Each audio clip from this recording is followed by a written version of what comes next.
It's not necessarily your brother who's looking out for you. Originally, just had a little cold. She was carried on the table by the chief hound and operated on.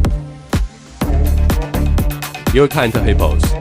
He was drugged. This way the chief hound is very attentive.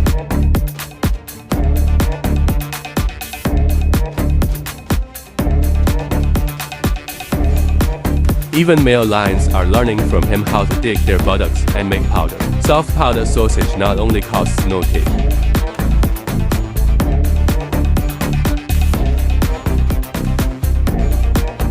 If it weren't for the chief hound, pull out strings of snail powder from the quagmire. There will be a big bison in the quagmire.